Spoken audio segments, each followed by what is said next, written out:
देखिए, इस मामले में हम बहुत कुछ नहीं कहना चाहते हैं, लेकिन कहा जाता है यही कि जिन मुद्दों को उन्होंने उठाने का काम किया था, वो मुद्दा नीट छात्रा के साथ जो बदसलूकी हुई है, उनकी जो हत्या हुई है, वो बहुत नृशंस हत्या है, उसका हम आलोचना करते हैं और उस पर उन्होंने वोकल होकर के कुछ काम किया था। उसको डायरेक्ट न करके कोई पुराना मामला में उनको ले गए दिया गया है, ये कानूनी बात है, इसके लिए हम बहुत कुछ नहीं कर सकते हैं। लेकिन जो नीट छात्रा के साथ घटना हुई है वो बहुत दुखद घटना है और हमारे होम मिनिस्टर जो हैं, देखिए इसमें तो हर भारतीय का सीना गर्व से फूलना चाहिए कि जब ट्रंप साहब ने 50% टैरिफ लगाया, कैबिनेट की बात मैं बोलता हूँ कि प्रधानमंत्री जी ने हम लोगों को एक कहने का काम किया कि आप लोग इसके बारे में कुछ नहीं बोलिए, हम लोग इसको समझ लेंगे। अब समझे कैसे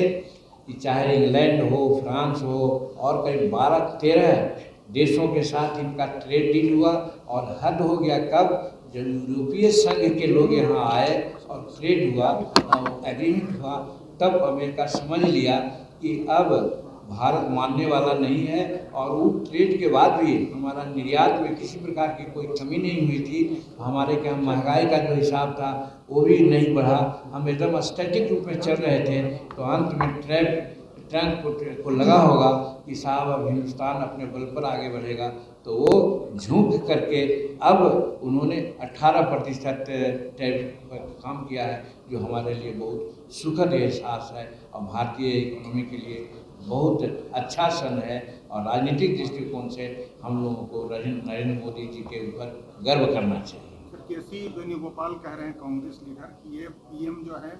पर्सनल इंटरेस्ट में ये डील किए हैं, ट्रेड डील जो हुआ है। क्या पर्सनल डील उनका हो, शायद समझ लीजिए उनका कोई बेटा है, कोई बेटी है, कोई परिवार है, किसी के लिए नहीं। उनका परिवार जैसा वो कहते हैं कि हम 140 करोड़ लोग हमारा साधन है, संसाधन है, उनके बल पर हम चलते हैं, तो उनके लिए उन्होंने किया, वो पर्सनल तो नहीं है, समस्त हिंदुस्तान के लिए किया है। तो अगर वेणुगोपाल जी करते हैं तो अपना चश्मा से देखते हैं, तो गूगल से जो लगाएगा हर हाथ तो उसको दिखेगा, सीधा थोड़े।